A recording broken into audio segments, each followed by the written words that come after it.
Alléluia, alléluia. Alléluia, gloire à Dieu, gloire à Dieu. Soyez les bienvenus, que le peuple de Dieu soit béni, et cela dans le nom puissant de Jésus-Christ de Nazareth. Bien-aimés, je suis le pasteur Alain Joël Rembendambia, pasteur principal de la mission évangélique des éclaireurs pour Christ. Soyez bénis, que le Seigneur soit pour vous une manne de toute grande capacité. Alléluia. Amen. Que le Seigneur vous touche au plus haut point, où que vous soyez. Amen. Nous allons sans plus tarder, avant de rentrer dans le vif du sujet, n'est-ce pas, élever la voix. Amen. Et je ne suis pas seul pour l'élévation de cette voix et pour la conduction de ce ministère. Il y a également mon épouse, le pasteur Elsa Rembendambia, qui, de la même voix que moi, vous souhaite le shalom. Amen. Nous allons remercier notre Dieu pour lui dire merci. Amen. Lui rendre toute la gloire pour ce qu'il a pu faire durant cette semaine pour nous. Amen. Et nous savons et nous croyons qu'il n'a pas cessé et qu'il ne cessera pas de travailler. Amen. Pour l'élévation de son peuple. Alléluia. Nous allons lui dire merci. Élevons la voix, bien-aimée. Éternel mon Dieu, mon roi, nous te rendons toute la gloire. Nous bénissons ton saint nom, ô toi Jésus-Christ de Nazareth, toi qui es digne de toute autre chose, Seigneur. Nous te disons merci, Seigneur, parce que nous croyons que tu as commencé quelque chose, Seigneur, dont nous ne voyons pas encore la fin. Mais nous savons, ô Éternel, que des choses heureuses et grandissantes pour ton peuple, oh, et pour notre vie, Seigneur, est en train de se préparer, sinon a déjà été acquis, ô Éternel, mon Dieu, mon roi. Seigneur, nous te disons merci pour la protection que tu établis sur nos familles, sur nos enfants, sur nos projets, sur notre vie, sur notre santé. Merci, ô Éternel, de ce que tu fais à l'instant même, ô Seigneur. Que tu manifestes, Seigneur, que tu prévois, Seigneur, même quand nos ennemis se lèvent. Seigneur, ta main de protection est tendue sur nos vies, Seigneur. Seigneur, tu nous as dans tes mains, Seigneur. Et que tu établis un halo, un environnement de protection pour ton peuple et pour tes bien-aimés. Oh, merci Jésus-Christ. Merci au Éternel de ce que tu fais. Merci au Éternel de ce que tu as fait à l'instant et que ce que tu feras plus tard, Seigneur. Nous te rendons toute la gloire. Nous te magnifions. Nous te célébrons. Nous te louons. Nous te chantons au Éternel. Merci au Seigneur Jésus-Christ. Gloire te soit rendue. Élévation te soit due. Et cela dans le nom puissant de Jésus-Christ de Nazareth. Amen. Alléluia. Nous allons, dans le même ordre, demander pardon à notre Dieu. Et nous allons profiter de cette occasion, non seulement pour demander pardon à notre Dieu, mais également pardonner ceux qui nous ont offensés. Amen. Amen. Nous sommes enseignés pour cela. Alléluia. Le pardon est une puissance qui libère.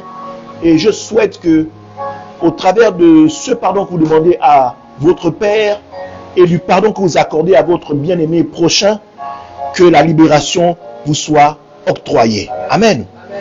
Élevons la voix. Éternel mon Dieu, mon roi, toi le Dieu de miséricorde, toi le Dieu de compassion. Seigneur, nous venons devant ton trône de grâce. Nous venons devant ton trône de gloire. Nous humilier humblement et te demander pardon. Pardon parce que, ô Éternel, nous avons attristé ton cœur. Nous avons, ô Seigneur, fait saigner une nouvelle fois ton cœur, ô Éternel. C'est pourquoi, Père, nous voulons te demander, Seigneur, que ton regard d'amour se porte à nouveau sur notre vie, ô Éternel. Que ton regard d'amour ne se détourne point de notre vie. Parce que, Seigneur, tu es la lumière dont nous avons besoin dans notre vie, Seigneur. Nous te demandons également, Seigneur, que tu nous donnes la capacité de pardonner notre prochain. Ô Seigneur, comme tu as demandé pardon au Père pour notre vie à la croix, Seigneur. Ce pardon nous a donné la liberté que nous avons en toi, ô Seigneur.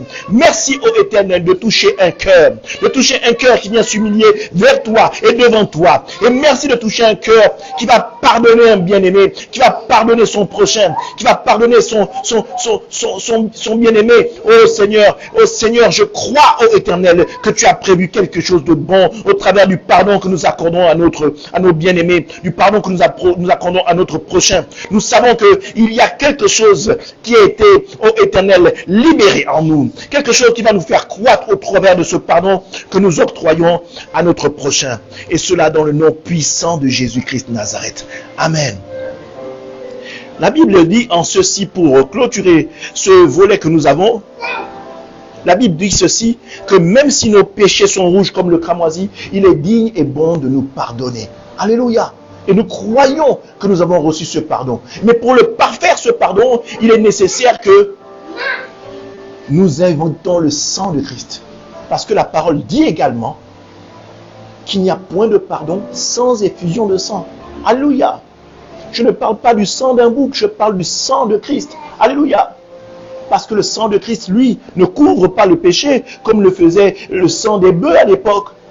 Lui, il efface le péché, le sang de Christ. Amen. Et c'est dans ce même ordre que nous allons élever la voix pour inviter le sang de l'Éternel, le sang de Jésus-Christ, pour pouvoir effacer et remettre notre tableau qui était noir, lui donner la clarté du lin blanc. Alléluia. Élevons la voix, bien-aimés. Éternel, mon Dieu, mon roi, merci pour la présence de ton sang. Merci, ô Éternel, pour ton sang qui nous lave de toute oppression, qui nous lave de toute imprécation, qui nous lave de toute chose nauséabonde qui était posée sur nos vies, Seigneur. Nous voulons te dire merci, ô Éternel. Nous voulons te dire merci, ô Éternel, pour ton sang précieux. Alléluia. Nous voulons te dire merci, Seigneur, pour ce sang qui va laver nos péchés, Seigneur. Nous voulons te dire merci, Seigneur, pour cette liberté que nous avons au travers de ce sang. Nous voulons te dire, oh Seigneur, merci pour ce sang qui va couper les liens, Seigneur, qui nous retenaient prisonniers. Nous allons te dire merci, oh Seigneur, pour ce sang, Seigneur, qui va briser les chaînes de l'esclavage du péché. Merci, oh Éternel, pour ce sang aujourd'hui qui nous donne la liberté en Christ, qui nous donne, oh Éternel, la liberté que donne le ciel, la liberté que donne celle d'appartenir au royaume des cieux, la liberté que donne d'appartenir et d'être co-héritier en Christ. Merci Seigneur pour ton sang qui nous a libérés aujourd'hui, Seigneur, et qui nous libère, Seigneur, demain, et qui a libéré, Seigneur, les choses dont nous étions captifs dans le passé, parce que, Seigneur, tu es celui qui est, qui était, qui est et qui vient. Et nous savons que, Seigneur, tout ce qui a été scellé dans le péché, dans le passé, est brisé au travers du sang de Christ, qui est aujourd'hui, qui voyage également, tout comme Dieu tuait le temps, et qui est la libération pour tout homme qui donne sa vie à Christ, est noyé et trempé dans le péché, est noyé et trempé dans le sang de Christ pour pouvoir éradiquer le péché en chacun de nous. Au nom de Jésus-Christ de Nazareth. Amen. Alléluia. Nous allons inviter l'Esprit de Dieu pour nous accompagner dans ce moment. Amen. Nous allons inviter l'Esprit de Dieu pour nous accompagner dans ce moment. Alléluia. Élevons la voix. Saint-Esprit. Oh Saint-Esprit. Prends le contrôle de ce moment. Touche chaque personne derrière son écran. Qu'il soit en tablette, en portable, en écran, en ordinateur. Seigneur, touche un cœur. Touche une âme. Touche un être, un homme, une femme. Ô Saint-Esprit, rends-le attentif au partage de ta parole. Rends-le attentif à cette nourriture spirituelle que tu as préparée pour ton peuple. Merci, ô Saint-Esprit, de ce que tu me conduises. Merci, ô Saint-Esprit, que ce que tu me permettes de m'abandonner dans ta présence afin de laisser jaillir ce que Dieu, au travers de toi, a prévu pour ton peuple. Merci au Saint-Esprit. Merci au Saint-Esprit de ce que tu amènes l'apaisement, l'amour, l'harmonie dans le foyer, dans le couple, dans la vie d'un bien-aimé. Et cela dans le nom puissant de Jésus-Christ de Nazareth. Amen. Amen. Amen. Alléluia. Alléluia.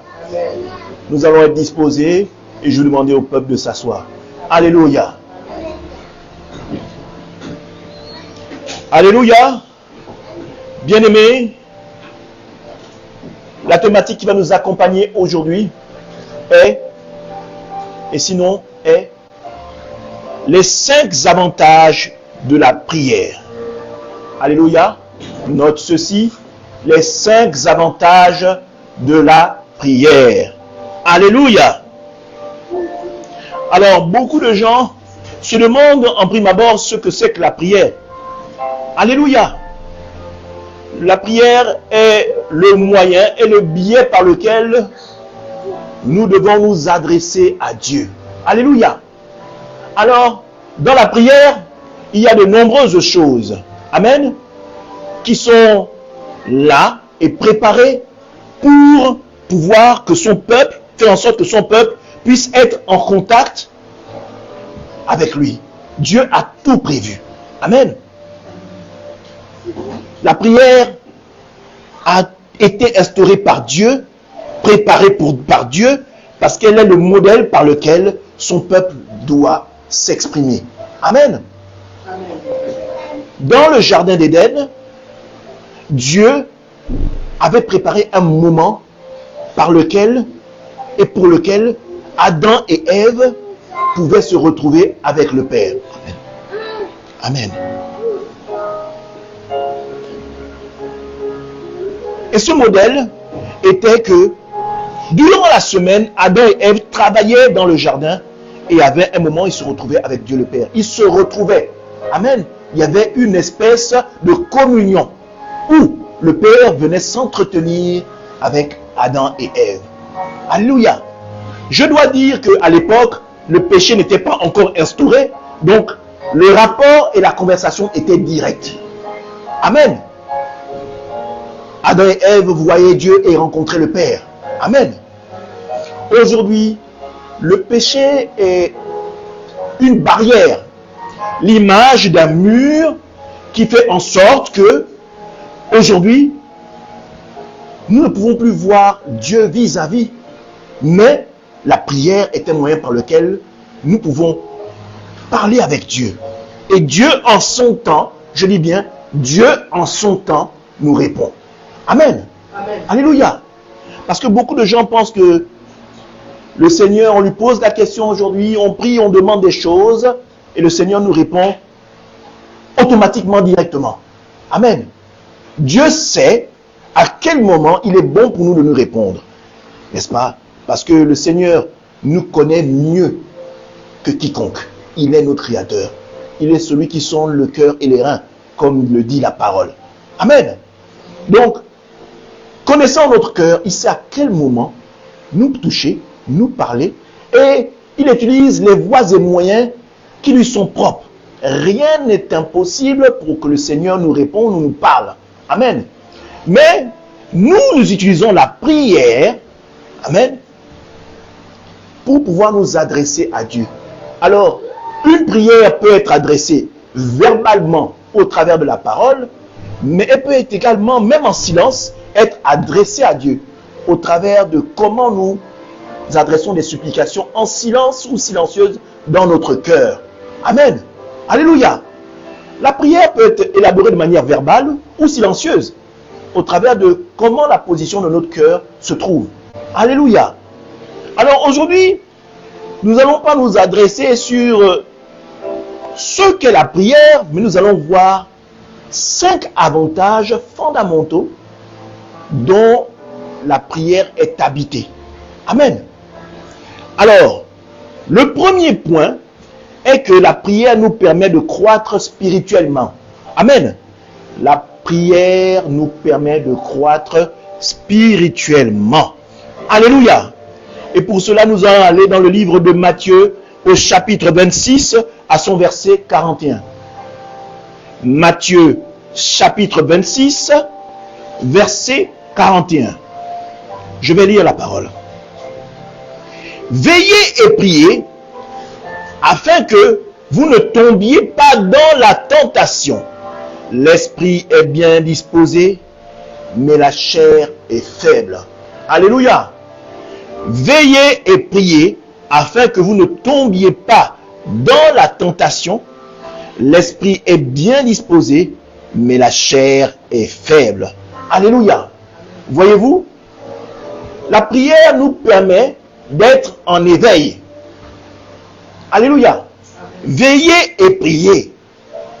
La prière nous permet à l'Esprit de Dieu en nous d'être en éveil.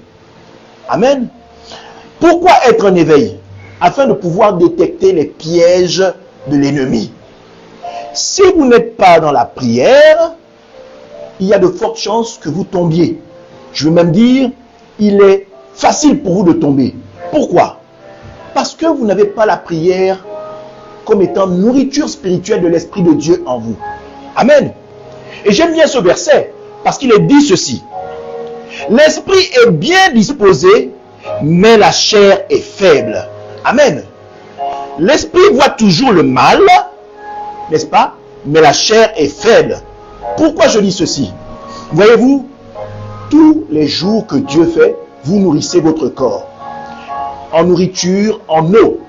Si vous ne nourrissez pas votre corps de manière physique, votre corps ne peut pas tenir. Amen. Votre corps n'est pas capable de fuir si le danger se dresse devant lui. Si un chien vous course, vous n'êtes pas capable de tenir la longueur tout simplement parce que votre corps n'est pas nourri. Amen.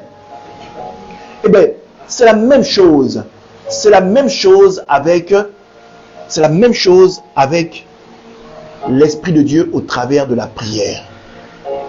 Là, l'Esprit de Dieu a besoin de la prière pour être solide face à l'ennemi. Amen. Il a besoin d'être nourri au travers de votre prière. Et même, je vais aller plus loin. Il a besoin d'être nourri également au travers du temps que vous passez dans la présence de Dieu. Parce qu'au travers de la présence de Dieu, quand vous passez du temps dans la méditation, prenons cet exemple, eh bien, la parole vous fait grandir et enrichit même votre prière. Votre prière devient de plus en plus puissante et intense. Amen. Parfois, on peut dire à quelqu'un, monter en intensité de prière. Amen.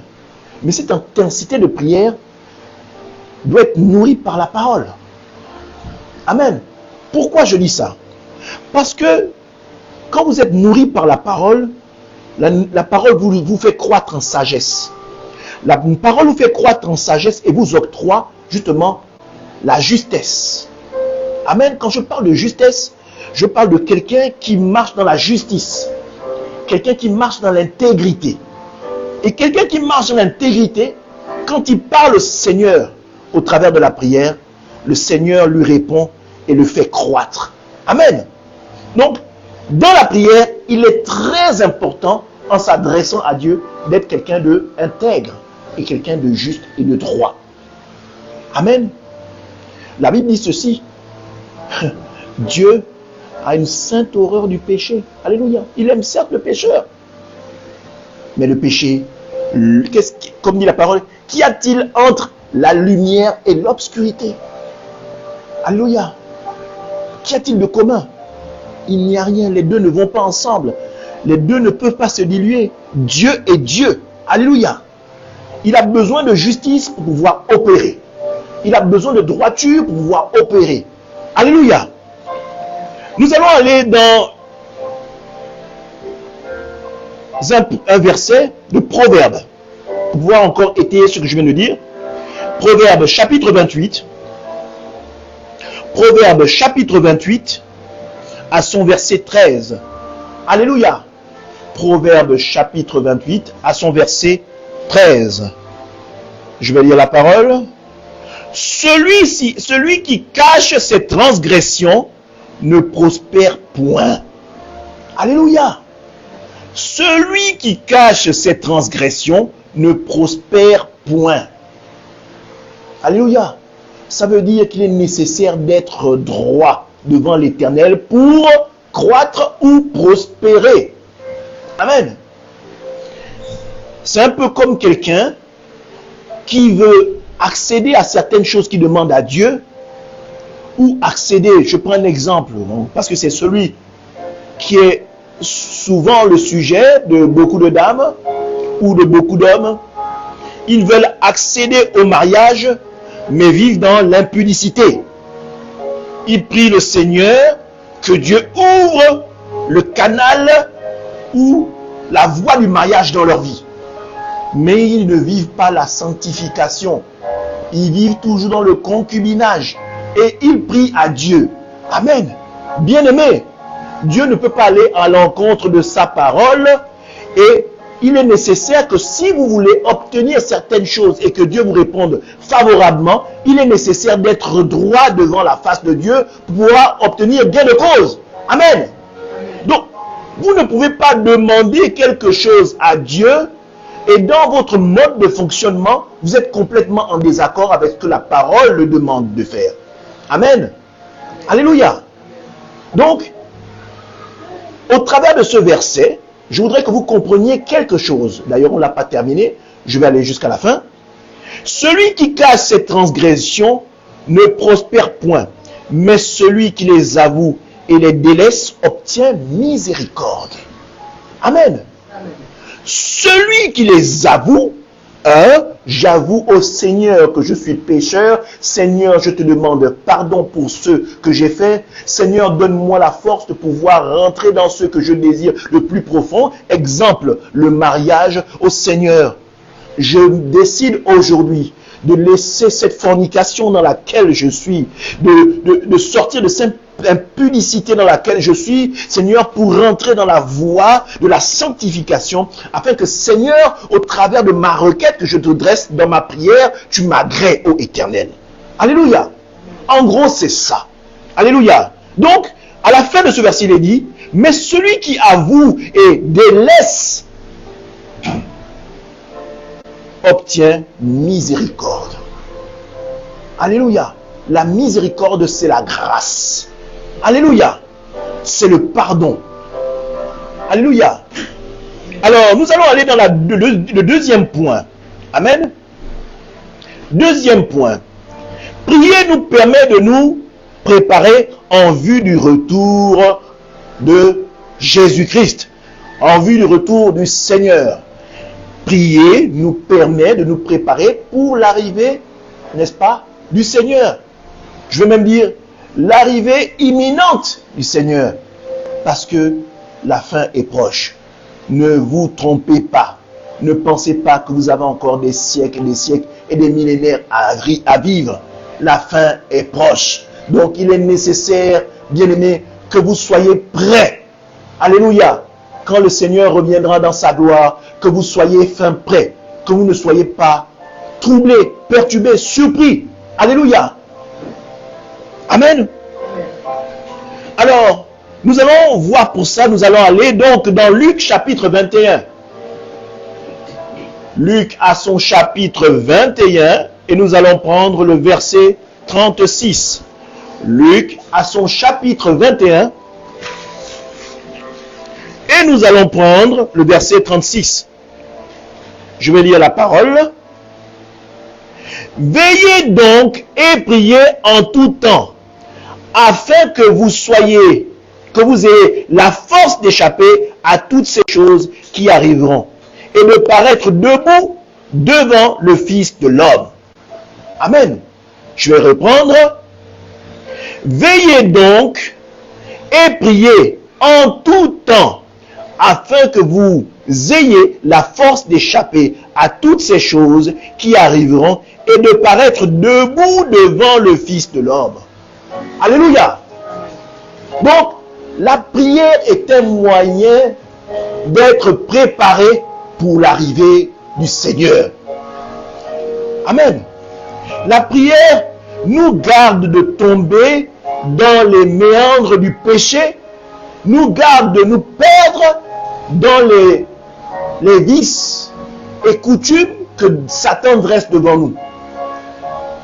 La prière nous permet de résister contre les attaques enflammées de l'ennemi et de pouvoir rester droit et prêt pour l'avènement du Seigneur.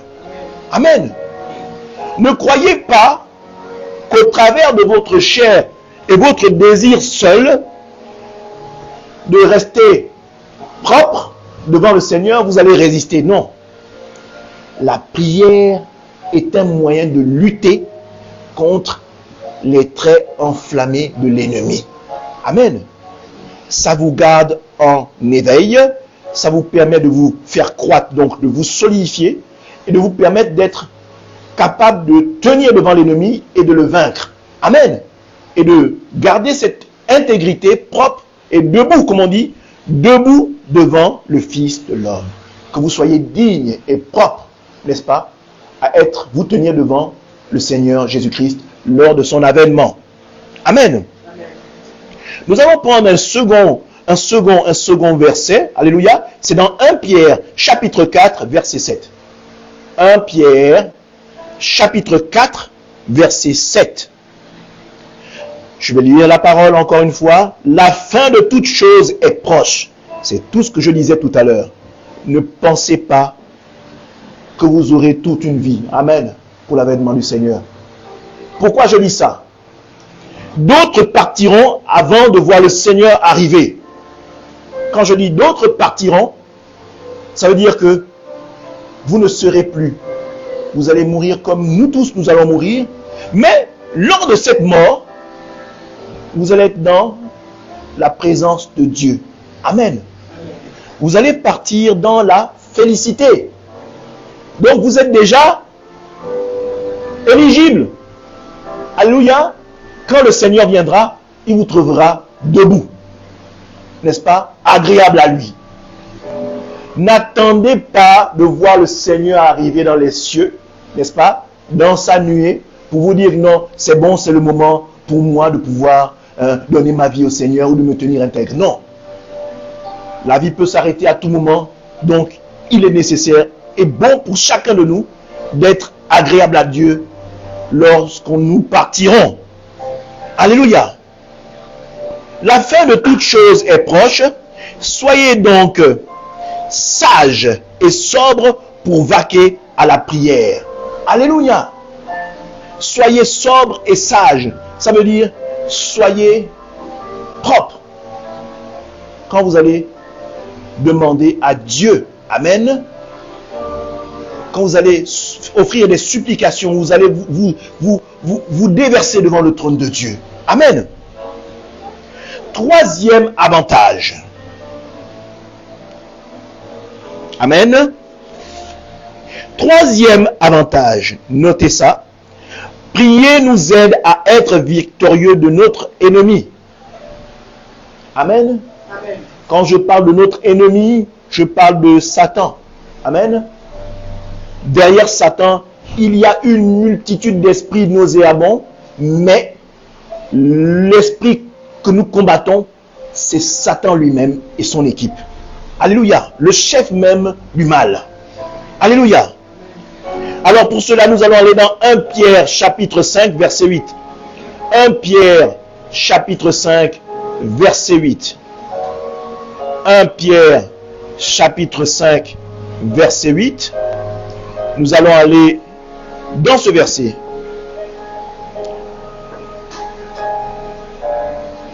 Alléluia. Soyez sobres. Amen. Soyez sobres. Veillez. Votre adversaire, le diable, rôde comme un lion rugissant, cherchant qui il va dévorer. Amen. Quand vous êtes dans la prière, Satan peut vous chercher. Satan peut même vous voir. Mais Satan ne peut pas vous toucher. Amen. Amen. Quand vous êtes dans la prière, Satan peut rôder autour de vous. Satan peut veiller. Satan peut rôder, chercher à vous dévorer, mais il ne vous atteindra pas. Amen. Il ne vous atteindra pas. Tout simplement parce que au travers de la prière que vous adressez à Dieu, parce que au travers de la prière que vous adressez à Dieu, l'Esprit de Dieu est là. La présence de Dieu vous couvre et la présence de Dieu empêche l'ennemi de pouvoir vous toucher. Alléluia. Tout simplement parce que au travers de comment vous priez dans la justice, comment vous vous comportez, comment vous êtes intègre devant le Seigneur, combien vous adressez des prières à l'Éternel, la main protectrice de l'Éternel est sur votre vie. Satan vous verra de loin, Satan vous apercevra de loin, mais ne pourra pas s'approcher de vous. Amen. Tout simplement parce que autour de vous, au travers de la prière de justice que vous adressez à Dieu, au travers de la position d'intégrité que vous avez devant l'Éternel, au travers de cette droiture dans laquelle vous êtes posté, une myriade d'anges de combat se dresse devant vous. Une barrière de feu animée d'anges de combat est autour de vous. Satan ne vous atteindra pas. Amen. Il va rôder, rugir de loin, mais s'approcher de vous lui sera impossible. Amen. Amen. Et ça, cette protection, cette victoire ne s'obtient que dans la prière, le temps que nous passons avec l'Éternel, l'intimité que nous avons avec l'Éternel, la présence, le temps que nous consacrons avec l'Éternel, nous octroie cette protection et cette victoire, n'est-ce pas, que donne le royaume sur les bien-aimés qui sont acquis et attachés, qui sont citoyens du royaume. Amen. Amen. Quand vous êtes citoyen du royaume, n'est-ce pas, vous observez certaines lois.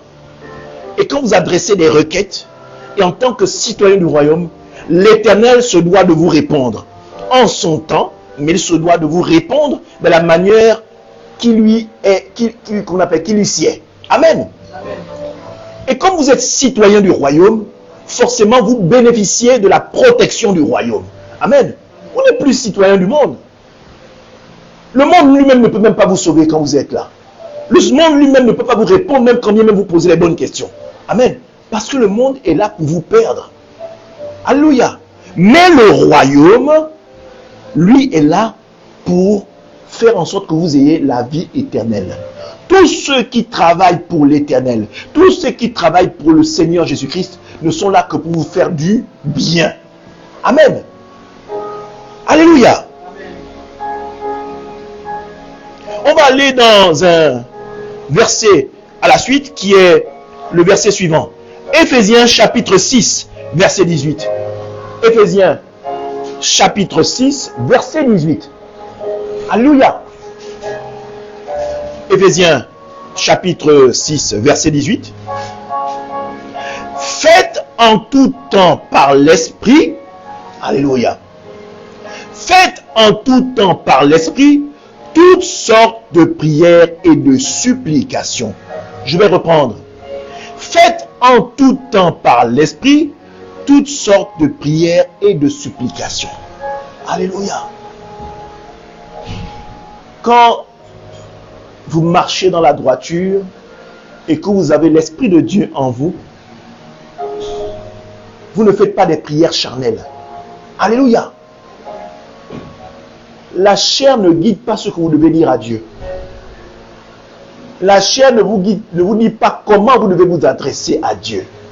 C'est l'Esprit de Dieu qui vous conduit pour vous dire comment vous adresser à Dieu. Alléluia. Je vais prendre un exemple. Un bien-aimé vient de vous faire du tort. Le soir même, vous allez vous agenouiller.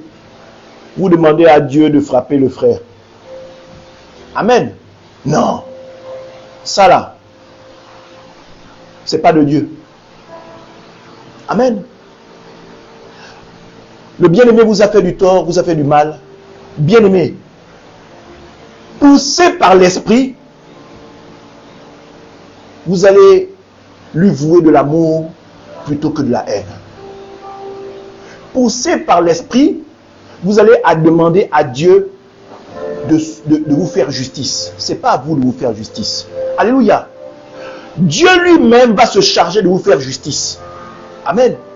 Vous devez demander à Dieu, Seigneur, le frère, le bien-aimé m'a blessé, Seigneur.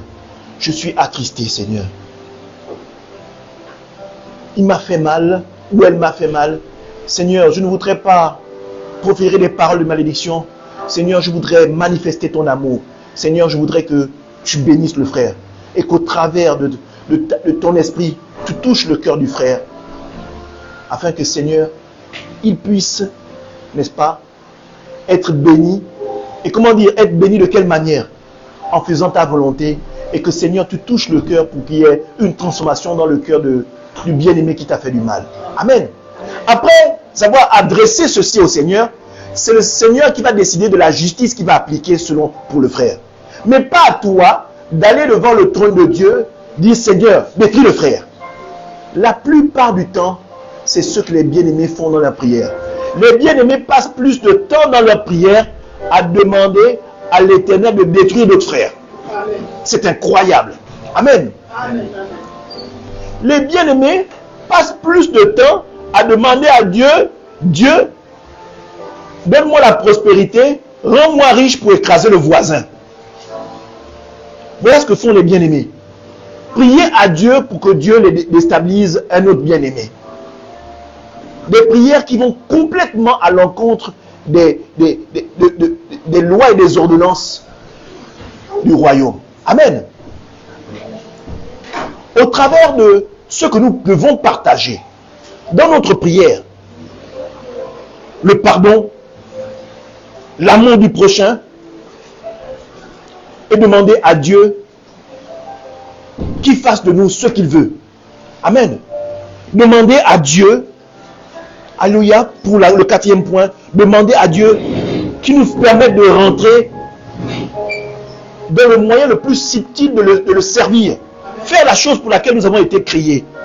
Nous avons été créés pour travailler pour le Seigneur, pas pour travailler pour notre propre compte. Amen. On va continuer. Faites en tout temps, par l'Esprit, toutes sortes de prières et de supplications. Veillez à cela avec une entière persévérance et priez pour tous les saints. Amen. Le Seigneur sait très bien que, arrivé à ce statut de la prière-là, la chose doit être faite avec persévérance. C'est-à-dire que c'est une chose qu'on doit faire quotidiennement. Amen. Je ne dis pas forcément d'adresser de la parole, mais même dans son cœur, dans le silence, on peut prier. Mais qu'est-ce que c'est que la prière en général? C'est adorer le Seigneur. Louer le Seigneur. Louer, c'est pas seulement chanter. Adorer, c'est pas seulement chanter. On peut adorer en priant. On peut louer en priant. On peut prier dans son cœur, Seigneur. Le peuple adore du bout des lèvres, mais le cœur n'est pas transformé. Alléluia. Parfois, vous-même ne pas élever la parole et prier dans son cœur. Alléluia. Veillez à cela avec une entière persévérance. C'est-à-dire que pour obtenir quelque chose du Seigneur, il faut d'abord, au travers de la prière, il faut être d'abord droit, intègre. Il faut être propre devant le Seigneur. Mais il faut le faire avec intensité. On dit une entière persévérance. C'est-à-dire que tu ne le fais pas de manière volatile, non. Une entière persévérance, c'est-à-dire persévérer. Pourquoi persévérer? Parce que dans la persévérance, ça veut dire avec insistance. Dans la persévérance, le Seigneur voit votre détermination à vouloir être transformé. C'est pourquoi on dit persévérance. Dans la persévérance, le Seigneur voit combien vous lui êtes attaché. Dans la persévérance, le Seigneur voit comment votre foi est grandissante. Parce que quelqu'un qui a la foi, quelqu'un qui fait les choses avec persévérance, avec entière persévérance, c'est quelqu'un qui a la foi. C'est quelqu'un qui croit que malgré toutes les épreuves qui se dressent devant lui, il croit que Dieu est capable de faire l'impossible. Amen. C'est pourquoi on dit une entière persévérance. Une entière persévérance est l'image de la foi, de la détermination. Alléluia. Priez pour tous les saints. Alléluia. Amen. Donc, la prière nous permet d'être victorieux. Et la victoire ne s'obtient pas après une requête. Non. Pour avoir une victoire, il faut avoir fait plusieurs batailles. Amen. Pour obtenir la victoire, il faut avoir fait plusieurs batailles. Ce n'est pas une bataille que vous dites que vous avez la victoire. Alléluia. L'ennemi, au travers de la prière, peut venir de multiples fois. Et ces multiples fois, en fait, sont plusieurs batailles. Et voyant votre détermination, l'ennemi va s'enfuir loin de vous. Parce qu'il aura compris que j'ai beau essayer une multitude de fois, ce monsieur, cette dame ne changera jamais de manteau. Elle gardera toujours le manteau de Dieu avec elle. Amen. La puissance de Dieu, la foi sera indétrônable sur la tête de ce bien-aimé. Alléluia. Nous allons aller au quatrième avantage. Le quatrième avantage est celui-ci. Prier nous permet de connaître les plans de Dieu pour notre avenir. Alléluia. La prière est un moyen par lequel nous pouvons consulter Dieu. Amen. Nous pouvons consulter Dieu par la prière. Et Dieu va nous répondre. Alléluia. Et j'aime bien dire ceci. Nous répondre en son temps. Et par le moyen qu'il veut. Amen. Vous pouvez avoir, au travers d'une prière, une question, vous adresser au Seigneur. Le Seigneur peut passer par la voix d'un autre bien-aimé qui vient vous voir et qui vous donne la réponse. Amen. Le Seigneur peut vous parler en songe. N'est-ce pas? Le Seigneur peut vous enlever en esprit comme ça et vous montrer la réponse. Amen. Alléluia. Le Seigneur dispose d'une multitude de manières et de façons de s'adresser à nous. Amen. Donc, prier nous permet de connaître les plans de Dieu pour notre avenir. Alléluia. On va aller dans 2 Samuel, chapitre 2, verset 1. Alléluia. 2 Samuel, chapitre 2, verset 1. Je vais lire la parole. Après cela, David consulta l'Éternel en disant, monterai-je dans une des villes de Juda? Amen. Donc c'est David qui doit se déplacer, quitter d'un point A à un point B. Il va consulter l'Éternel. Amen. Alors, quand il va consulter l'Éternel, c'est-à-dire qu'il va demander au travers de sa prière à l'Éternel s'il doit quitter cette ville pour aller quitter d'une ville à une autre, quitter d'une ville pour se rendre dans une autre ville. Amen. Après cela, David consulta l'Éternel en disant, monterai-je dans une des villes de Juda? L'Éternel lui répondit, monte, David. David dit, où monterai-je? Et l'Éternel lui répondit, à Hébron. Amen. Donc, David ne faisait rien sans demander l'aval de l'Éternel. Les fois où David s'est risqué à faire des choses sans l'Éternel, David a toujours été confondu. Amen. Quand David a été conduit par la chair en prenant la femme de Uri, amen, avoir mis Uri en avant, il a été frappé. Parce qu'il a fait les choses de manière charnelle. Amen. Lui qui était tout le temps dans la présence de Dieu, a tenté de se laisser conduire par la chair et il en a payé le prix fort. Amen. David avait cette capacité-là, même quand il tombait, de courir tout de suite voir l'Éternel. Il dit, Seigneur, alléluia, je suis tombé.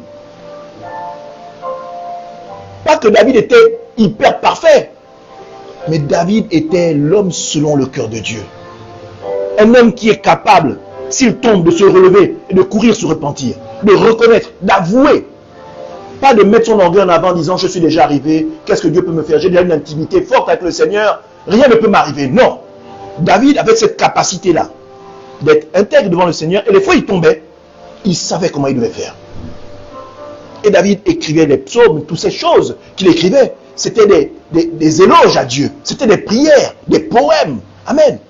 David avait compris comment il fallait être avec l'Éternel. Être sans cesse à adresser des supplications à Dieu. Être là sans cesse à adresser, louer le Seigneur. David adorait le Seigneur. Que ce soit en musique, en danse, en écriture, les paroles qu'il adressait à Dieu, tout était voué à l'Éternel. C'était ça pour David, les prières de David. Amen. David dansait. Même quand on lui disait, mais il ne faut pas danser, tu es un roi, il faut te gêner. Non, David dansait. Il dansait pour l'Éternel. Sans honte, il dansait. Il enlevait son manteau de roi et dansait comme une créature qui adore le Seigneur. David écrivait. Et quand il n'écrivait pas des poèmes à une femme, il écrivait des poèmes à Dieu. Il écrivait dans ses écritures, il montrait comment Dieu était grand, comment Dieu était amour, comment Dieu était puissant. Bien aimé, il montrait qui était Dieu. Et ça, quand Dieu voyait ça, quand David tombait, quand David venait demander le pardon, Dieu ne pouvait pas lui refuser le pardon. Ou même quand il blessait le cœur de David, David grandissait. Amen. David grandissait. Pourquoi David grandissait? Parce que David avait compris qui était l'Éternel. Et il savait que même quand l'Éternel le blessait, ce n'était rien face à ce qu'il avait gagné dans la blessure. Ce qu'il avait gagné dans la blessure était plus grand que la blessure elle-même. Amen. C'est bien ce que je voudrais que vous compreniez. Amen. On va aller dans un deuxième verset. Juge, chapitre 18. Juge, en son chapitre 18, versets 5 à 6. Alléluia. Juge, chapitre 18, versets 5 à 6. Ils lui dirent, consulte Dieu, afin que nous sachions si notre voyage aura du succès. Et le prêtre leur répondit, allez en paix, le voyage que vous faites est sous le regard de l'Éternel. Amen. Voyez-vous, c'était ces juges-là qui ne faisaient rien sans adresser une prière à Dieu pour savoir quelle direction ils devaient prendre, s'ils devaient voyager ou pas. Est-ce que la route qu'ils devaient prendre serait une rue de malheur ou une rue de succès? Le voyage, le parcours, est-ce que c'est un parcours où Dieu va se glorifier, ou c'est un parcours où nous devons rebrousser chemin et ne pas rentrer parce que ce n'est pas un chemin, un parcours qui va glorifier le Seigneur? Amen. La plupart du temps, nous n'adressons pas de paroles comme ça au Seigneur. Nous mettons le Seigneur sur le fait accompli. Bon, Seigneur, j'ai décidé, je vais épouser cet homme. Ou Seigneur, j'ai décidé, je vais épouser cette femme. Hein? Ma chair frétille dès que je vois cet homme ou cette femme. Non, c'est bon là. J'épouse. Amen. Je me marie. Non. Est-ce que nous prenons dans les choix que nous devons faire, dans les chemins que nous devons emprunter, dans les voies que nous devons emprunter, est-ce que nous décidons réellement de soumettre ça à Dieu? La plupart des gens se trompent et se loupent tout simplement parce qu'ils se disent chrétiens, mais la réalité veut que un chrétien, pour tout ce qu'il fait, pour tous les choix qu'il fait, pour toutes les voies qu'il prend, doit adresser la requête à Dieu, adresser une prière à Dieu, pour dire Seigneur, voilà, mon cœur palpite pour tel bien-aimé. Seigneur, est-ce vraiment ton choix? Est-ce vraiment l'homme ou la femme que tu as mis au-devant de moi? Et puis prendre le temps d'attendre la réponse du Seigneur. Amen. Prendre le temps d'attendre la réponse du Seigneur. C'est pourquoi je dis, la prière est un moyen pour nous de communiquer avec le Seigneur. Et Dieu se réserve le droit de nous répondre en temps et en heure. C'est lui qui décide en son temps. Parfois nous sommes impatients et nous décidons par nous-mêmes. Nous nous loupons et nous accusons l'homme ou la femme qui est venu devant nous. Mais est-ce que toi qui es chrétien, tu connais bien ton Dieu? Tu connais bien comment le Seigneur Jésus-Christ fonctionne? Tu connais bien ce dont on parle du fruit de l'esprit? On dit le fruit de l'esprit, il y a la tempérance, la patience. Est-ce que tu as manifesté le fruit de la patience quand tu as adressé la prière à Dieu pour demander si l'homme ou la femme qui est devant toi est réellement le choix de Dieu? Est-ce que tu as exercé la patience qui émane du fruit de l'esprit? Non. Tu t'es empressé, tu as dit non, c'est bon, je ne peux pas attendre, je suis déjà trop âgé, le temps passe trop vite, je vais décider par moi-même. Et quand tu te loupes, tu pleures. Mais quand tu te loupes, sache que tu ne t'es pas loupé seulement toi-même. Tu t'es loupé même pour ta famille qui t'a accompagné dans le mariage. Amen. Amen. Il faut faire très attention dans les choix que nous faisons. Amen. Là, je parle du mariage. Mais je pourrais parler d'une multitude de choses qui émanent de nos vies où nous devons adresser des choix à Dieu pour toutes les directions que nous devons prendre pour les choix de nos vies. Amen. il y a de nombreuses fois, et je veux même être terrible, parce que la majorité du temps, les gens qui se trompent comme ça, les personnes qui se trompent comme ça, c'est des chrétiens. Amen. C'est des chrétiens. Ce n'est pas des gens qui se trompent, qui ne connaissent pas le Seigneur. Amen. La majorité des gens qui se trompent dans ce genre de cas-là, ce sont des chrétiens, des gens qui connaissent le Seigneur. C'est des gens qui connaissent le Seigneur. Amen. Donc, bien-aimés, au travers de la prière, apprenons que le Seigneur est un Dieu jaloux.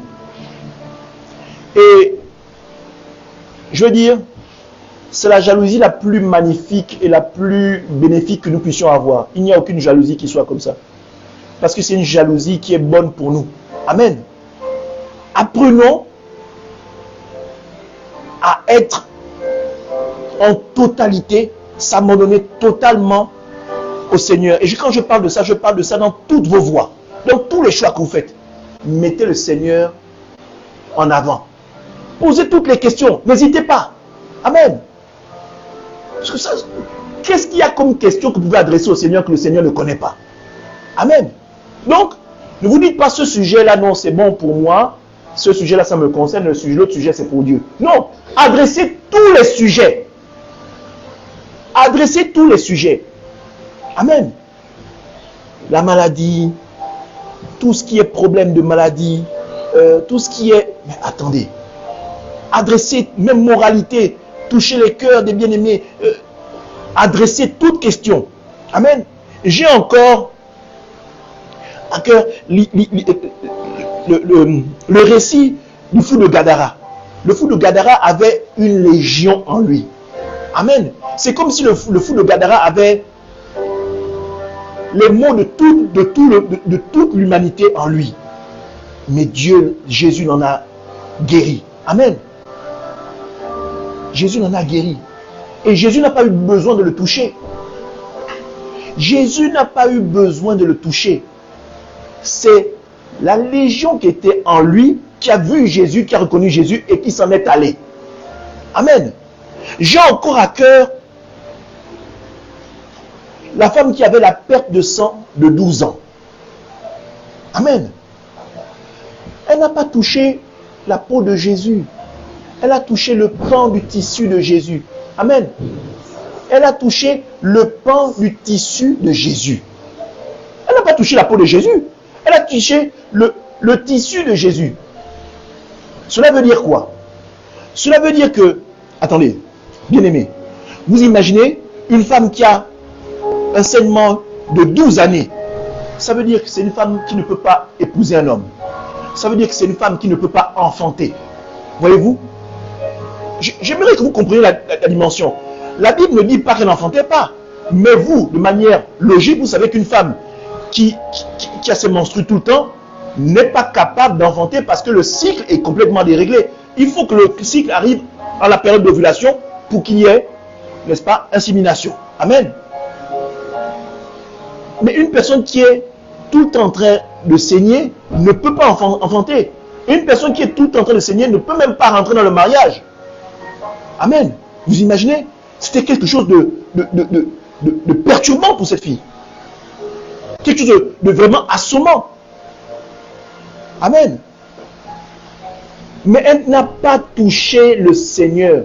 Elle n'a pas touché le Seigneur. Elle a touché le tissu du Seigneur. C'est-à-dire que le tissu du Seigneur était même habité de la puissance de Dieu. Amen. Voyez-vous? Et elle n'a pas eu besoin de parler. Elle a pensé. Amen. Voyez-vous? C'est pourquoi je dis, la prière peut être aussi également adressée en pensée. Parce que la parole dit, elle a pensé en elle-même en se disant, si je touche le pan de son tissu, certainement je serai guéri. Amen. Elle n'a pas dit seulement si je le touche, elle a dit si je touche seulement son tissu. Amen. C'est une prière qui est faite avec insistance et persévérance. Parce que la Bible dit qu'elle a bravé la foule. Amen. Et si elle a touché le pan du tissu de Jésus, je ne crois pas qu'elle soit arrivée par l'avant. Amen. Au vu de comment les Écritures sont écrites, je crois qu'elle est venue par derrière. Donc, elle a bravé des épreuves. Amen. Le nombre de personnes qui étaient derrière Jésus, ils étaient nombreux. Donc, avant d'arriver à Jésus, vous imaginez pas, c'est une foi terrible de traverser toute une foule jusqu'à toucher même pas la peau de Jésus, mais toucher le tissu. Amen. Et d'être guéri. Et la Bible dit que ça s'est arrêté. À l'instant, elle a touché, ça s'est arrêté. Donc, elle-même, elle a senti en elle que ça s'était arrêté. Et Jésus également a senti que quelqu'un l'avait touché. Et parce que Jésus dit, une puissance de lui est sortie. Amen. Une puissance est sortie de Jésus. Alléluia. Et je ne sais pas comment vous expliquer ça. Quand on dit une puissance est sortie de Jésus, ça veut dire que à chaque fois que Jésus réalise une prière que vous lui avez adressée, il le sait et une puissance sort de lui pour venir vous guérir, pour venir vous bénir et au travers de la prière. Amen. Ça veut dire que quand Dieu vous bénit au travers de la prière, vous ne le surprenez pas. Amen. Il est toujours informé. Amen. Alléluia. Que le Seigneur vraiment nous permette au travers de la prière, de découvrir la personne et l'amour du Seigneur. Amen. Avantage numéro 5. La prière de Dieu nous accorde une grande bénédiction matérielle, physique et spirituelle. Amen. La prière nous permet et nous accorde une bénédiction matérielle, physique et spirituelle. Alléluia. J'aurais même dû dire bénédiction spirituelle, physique et matérielle. Pourquoi? Parce que la bénédiction est d'abord spirituelle. Amen. Après, elle se matérialise en physique. Amen. Vous adressez des supplications à Dieu. Vous passez du temps dans la prière. Vous êtes intègre devant la face de Dieu. Quand vous parlez avec droiture devant le Seigneur. Vous vous éloignez de tout ce qui peut être péché et vous restez persévérant dans votre prière. Le Seigneur vous l'accorde d'abord spirituellement. Et après, vous le voyez se matérialiser physiquement. Amen. Alléluia. Nous avons un exemple dans l'assemblée, quelqu'un qui a adressé des supplications et des prières et qui a eu gain de cause. Amen. Le Seigneur en a déjà donné spirituellement. Mais il fallait qu'il voie la détermination, l'acharnement et l'attitude et le comportement de la personne bien-aimée ou de la bien-aimée dans sa vie. Qu'elle manifeste ce qu'elle désirait. Qu'elle manifeste ce qu'elle a pensé en son cœur. Et Dieu donne. Et ce que son cœur désirait, la personne l'a eu. Amen. Et ce n'est pas fini. Le Seigneur peut faire encore plus et mieux. Moi, j'appelle l'Éternel le Dieu qui donne plus qu'assez. Amen. Plus qu'assez. C'est-à-dire, quand toi tu demandes quelque chose à Dieu, Dieu te donne, c'est vrai, ce que tu désires. Mais il te donne au-delà de ce que tu désires. Parce qu'il sait qu'au-delà de ce que tu désires, c'est ça qui est bon pour toi. Amen. C'est-à-dire qu'il y a les choses que Dieu te donne à toi, que toi tu n'as même pas encore vues, mais lui sait que ça c'est bon pour toi. Amen. Donc, au-delà de tes espérances. Alléluia. Même là où toi tu n'as pas encore vu, le Seigneur te dit, je vais te donner ça. Et tu vas voir, tu vas aimer. Tu vas être étonné, mais tu vas aimer. Alléluia. Dieu nous connaît. Cinquième avantage, nous allons aller dans 2 Chroniques, chapitre 7, verset 14. 2 Chroniques, chapitre 7, verset 14. Je vais lire la parole. Si mon peuple, sur qui est invoqué mon nom s'humilie. S'humilier, c'est l'image de la prière. Amen. Si, n'est-ce pas, mon peuple, ce qui est invoqué mon nom, s'humilie, n'est-ce pas, prie et cherche ma face. Amen. S'humilie, c'est une des images de la prière. Parce que on veut marquer l'intensité de la recherche du Seigneur dans cette phrase. On n'aurait pas dû dire prie, prie et prie. Ça aurait fait une forme de tautologie. Amen. On dit s'humilie, prie. Amen. Et cherche ma face. Amen. Cherche ma face. Ça veut dire cherche des réponses au travers de moi. Amen. Et s'il se détourne de ces mauvaises voies, amen, ça veut dire que si tu rejettes les choses désagréables à Dieu sur lesquelles tu es, et que tu cherches le Seigneur dans la droiture et la justice, de manière propre, je l'exaucerai. Je l'exaucerai des cieux. Donc, Dieu depuis le ciel va t'exaucer. Je lui pardonnerai. Alléluia. Il te rendra propre, n'est-ce pas? Pardonner, ça veut dire quoi? Toute imprécation qui a été faite sur ta vie va être complètement effacée. Je lui pardonnerai son péché et je guérirai son pays. Amen. Je guérirai son pays. Je voudrais dire ici, quand on parle du pays, c'est pour tout peuple qui cherche la face du Seigneur. Amen. Je parle principalement pour tous ces pays qui sont en proie à plusieurs identités occultes et qui ne trouvent pas la joie et la paix de Dieu, c'est-à-dire il règne guerre, misère. Et je parle aussi à un bien-aimé, parce que notre corps est le temple de Dieu, et notre corps est comme un pays en fait. C'est l'image d'un pays, notre corps. Et si notre corps ne se détourne pas, si notre être ne se détourne pas des voies du péché, comment Dieu peut-il nous exaucer? Amen. L'Éternel dit, il nous exaucera, il nous pardonnera et il nous guérira. Amen. Quand l'Éternel guérit, il n'y a aucune autre maladie qui peut s'installer. Amen. Parce que la maladie est un esprit. C'est des esprits qui sont attachés à Satan. Amen.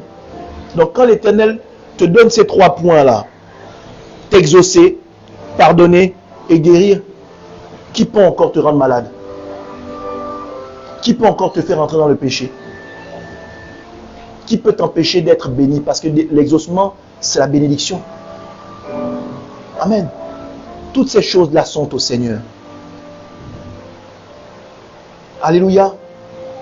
Donc, voici ces 5 points que l'Éternel m'a demandé de partager avec vous aujourd'hui, afin que vous montiez en dimension dans la prière. Amen. Que vous montiez réellement en dimension dans la prière. Que vous arrêtiez de voir la prière comme une suite de mots sans vie pour obtenir quelque chose du Seigneur. Si votre prière n'est pas habitée de l'Esprit de Dieu, si votre prière n'est pas conduite par l'Esprit de Dieu, si votre prière n'est pas nourrie de la parole, si votre prière n'est pas établie de droiture et de justice, bien-aimés, vous ne pourrez rien obtenir de l'Éternel. Amen. Les apôtres ont demandé à Christ, comment devons-nous prier?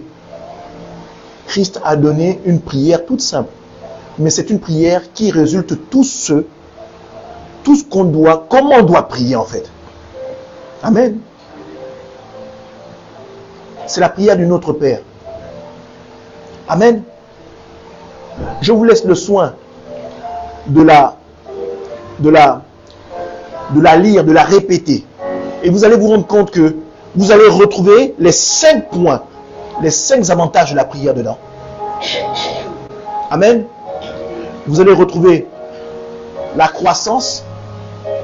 Vous allez retrouver dedans la protection. Vous allez retrouver dedans le pardon. Vous allez trouver dedans la transformation. Et vous allez trouver dedans la guérison.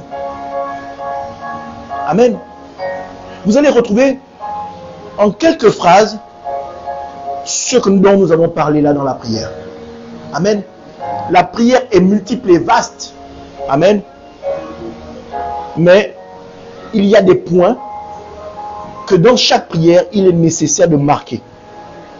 Amen. En l'occurrence, ces 5 points-là que nous devons comprendre.